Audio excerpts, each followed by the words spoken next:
Today, the latest weapons, coupled with the fighting skill of the American soldier, stand ready, on the alert all over the world to defend this country, you, the American people, against aggression. This is The Big Picture, an official television report to the nation from the United States Army. Now, to show you part of the big picture, here is Sergeant Stuart Queen.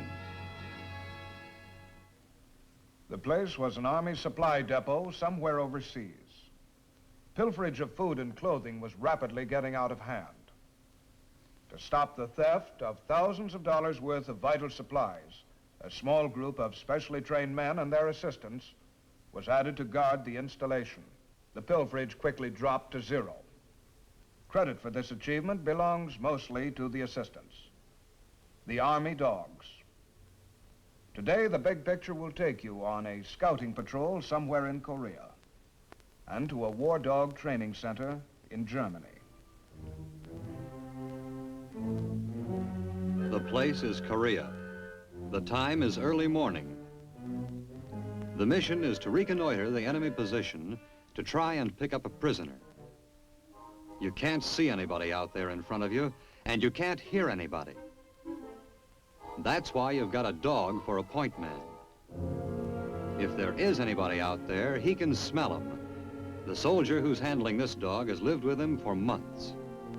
They know each other very well. The dog seems to sense the excitement. He is quiet, but very much alert. His keen senses analyze the air. Now it's the handler's job to interpret the dog's actions.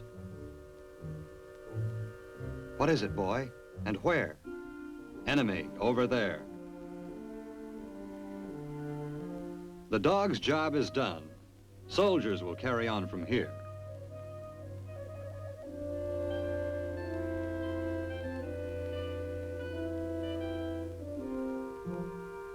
And they flush a covey of enemy, caught completely unawares. Mission accomplished.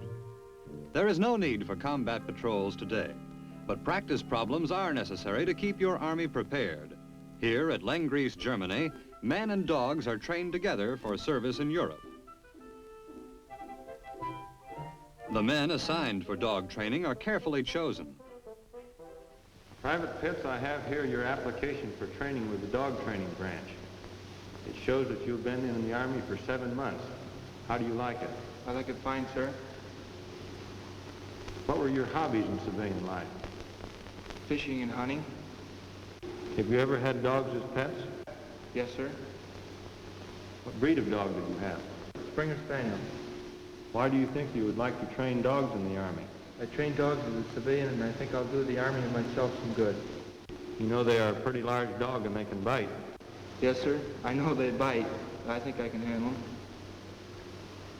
You also know that these dogs take a lot of patience and hard work to train, don't you? Yes, sir.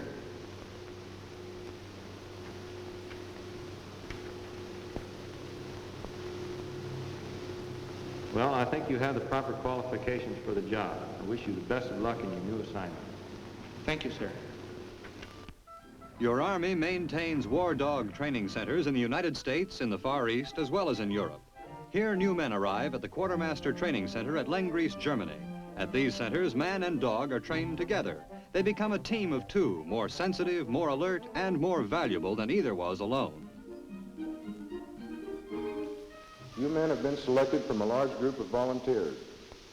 We feel that you possess the qualities of leadership, courage, initiative, and patience to fulfill the mission of an infantry scout dog platoon. As you know, dogs have been used for military purposes for hundreds of years. The United States Army first used dogs for military use in the last war in World War II. And although your course of instruction here will consist of only 17 weeks, we will make every effort in training you to be able to carry on a training program of your own when you reach your infantry division. Today, you men will be assigned the dogs that you will be working with for the next 17 weeks. These dogs, by nature, are quick to learn. The dogs will learn faster than you will. But with your effort and with your patience, we will be able to train you, and in turn your dog will automatically become trained. While the men are learning the fundamentals, the dogs that they will work with are being acquired by the Army. Not any dog will do. They too must be carefully chosen. Here, German civilians prepare to show off their dogs before the keen eyes of the United States purchasing officers. Walking the round is the first step. But here's one pooch who seems a little reluctant to join the Army.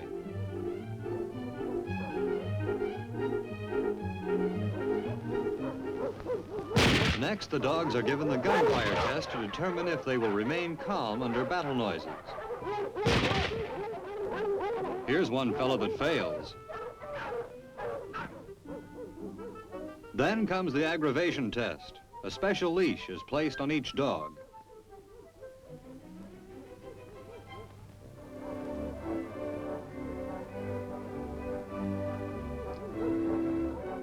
A young German and his dog Rouser are first. The test is to determine the dog's aggressiveness when annoyed. No Ferdinand here.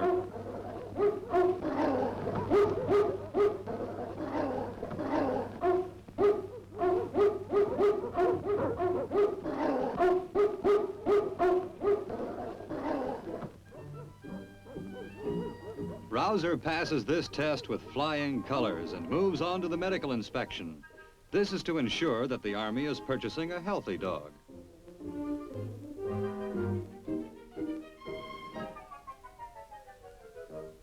The gauze muzzle is to ensure that the veterinarian keeps his digits intact.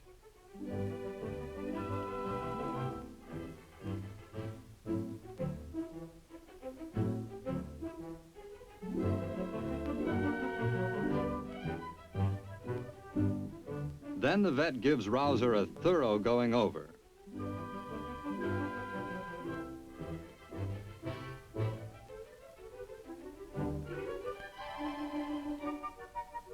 He finds him to be in A1 shape and ready to carry on in the famous tradition established by the war dogs of World War II and Korea.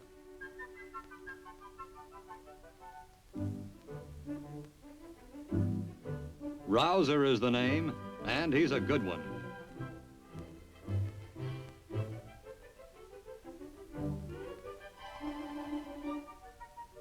Those dogs like Rouser that have passed all tests are crated and shipped by truck to the Quartermaster War Dog School at Lenggries, Germany, in the foothills of the Bavarian Alps.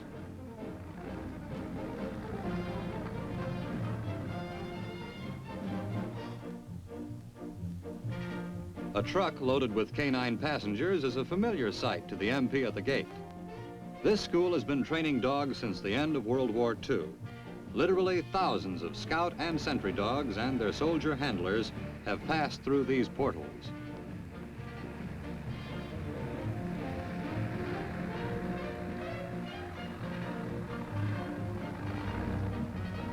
This kennel area will be Rouser's new home for the approximate 17 weeks that he will train here.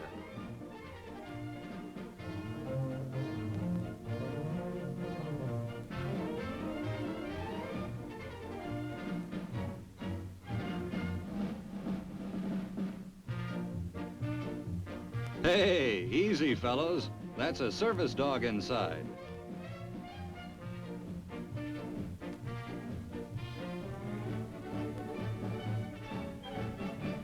Each dog is placed in his own individual kennel to await assignment to his particular soldier handler.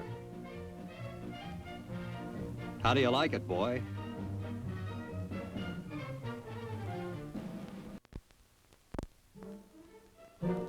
While Rouser is getting accustomed to his new quarters, the soldier handlers are learning all about those quarters, how to ventilate them in summer, how to keep them warm in winter with the sliding partition you see here.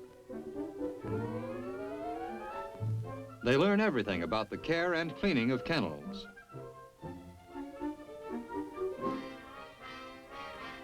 Next, they learn how to care for the animal itself.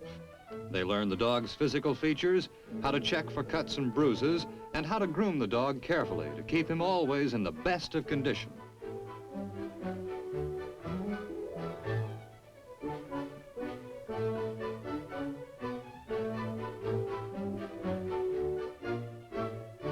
Private Pitts pays close attention. Soon he'll be getting a dog assigned to him.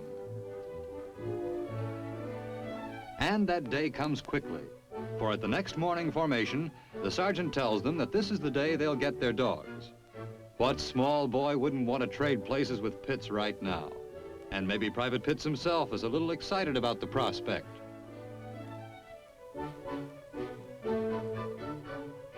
Perhaps the march to the kennel area seems long. Perhaps the old familiar signs look a little different today.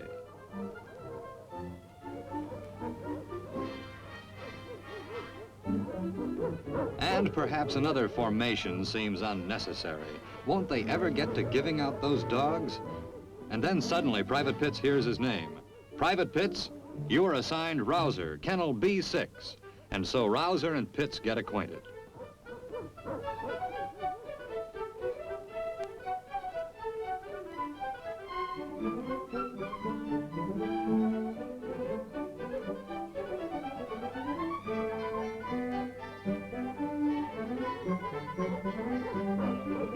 This is the beginning of a strong personal bond between man and dog.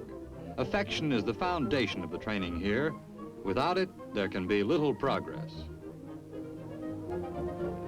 And so Private Pitts and Rouser start out for their first work period together. Against a backdrop of the beautiful Bavarian Alps, they walk to the training area.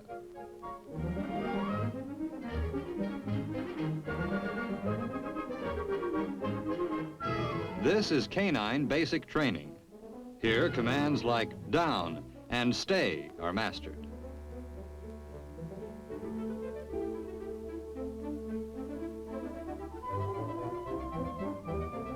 Dogs learn by associating certain actions with other actions and sounds. Therefore, at first, the hand and leash are used to guide the dog's actions when he hears the command.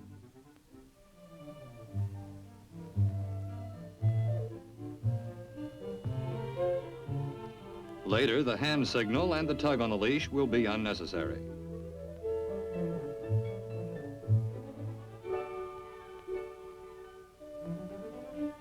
This dog is well trained. He has been given the commands down and stay. The soldier purposely tries to distract him, but without success.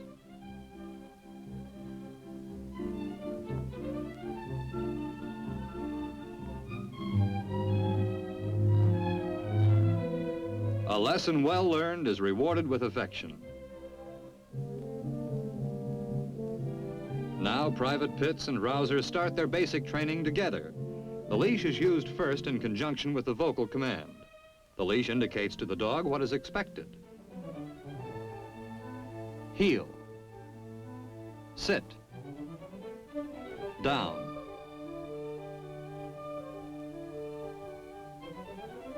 Private Pitts tests Rouser on the two commands, stay and come. Good dog. Now let's try crawling. Looks like the canine version of infantry basic. Hey, keep it down. Now for a little close order drill. To the rear, march. And when there's a break, man and dog can play together, allowing them to get to know each other better. As the training progresses, the dogs are given more difficult actions to perform. Over and under.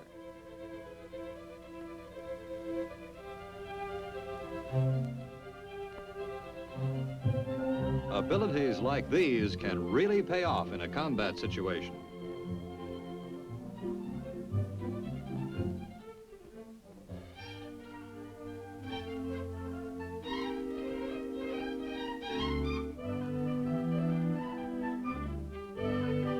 Grooming is important too. Dogs must be kept clean and healthy, but grooming also gives soldier and dog the chance to mutually build their affection and understanding for one another.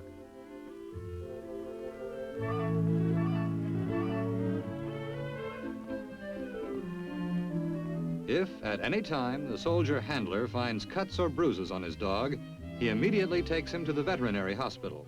Here, the animal receives the very best in medical treatment.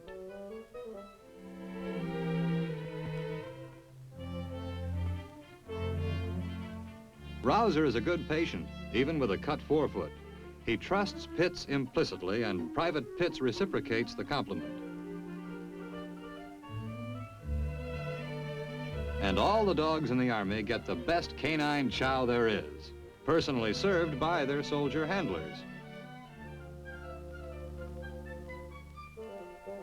To Rouser, this is steak and French fries with all the trimmings.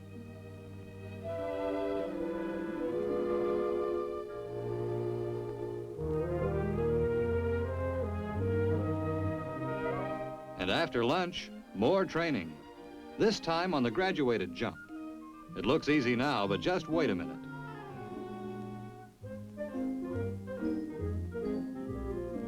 The sergeant here is making things more difficult, on purpose. But these dogs are pretty far advanced in their training now. They take this jump with ease.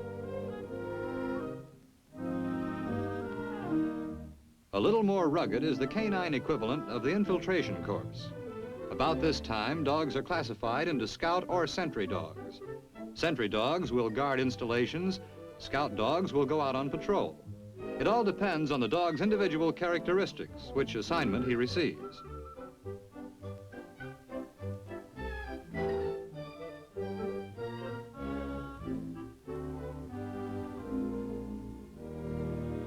But even if the training is tough and disciplined, there is always time for some of the old familiar dog tricks like sit up and beg.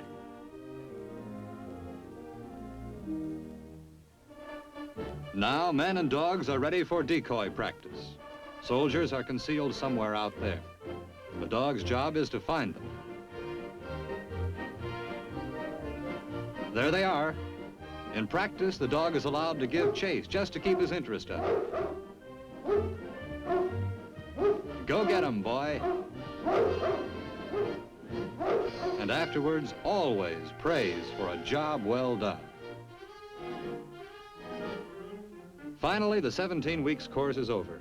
Soldiers and dogs are ready to graduate together to carry on the tradition of service won in World War II and Korea. Then comes the day when Private Pitts and Rouser get their assignment. Somewhere in Europe, they'll be stationed as a scout or sentry team on the alert and ready to assist our Army in its mission of defending the American way of life against all aggression.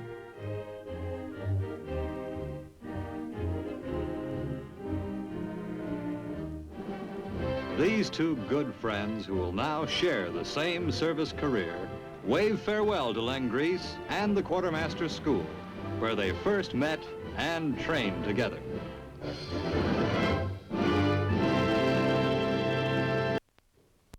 As Private Pitts and Rouser head for their new assignment, let's focus our big picture cameras on the feminine side of your Army overseas. For these wax specialists, the day begins early.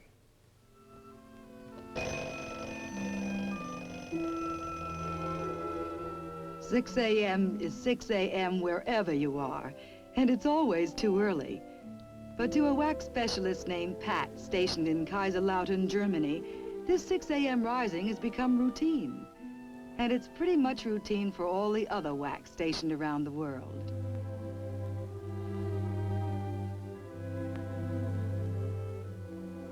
It's really not very difficult. You just do at 6 what most people do at 7 or 8. It's the Army way of getting a head start on everybody else. A little water on the face, and things are looking up.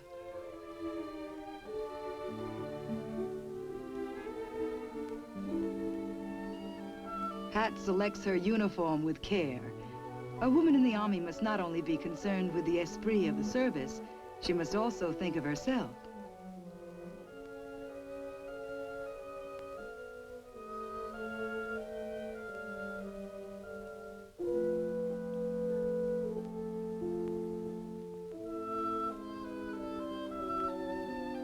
Let's face it, a girl likes to be admired, and an attractive whack is, well, more attractive.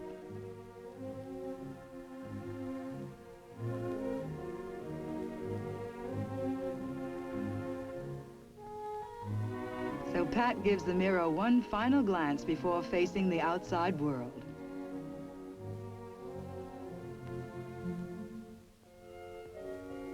Pat is a photographic specialist 3rd class, and she works here in the User Pictorial Center, Kaiserslautern, Germany.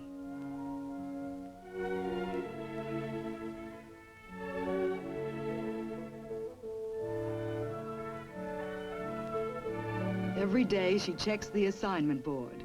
Today, it's aerial views of Germany. Tomorrow, it could be anything from covering a battle maneuver to shooting pictures of a VIP inspection. A photographer's life in or out of the Army is never a dull one.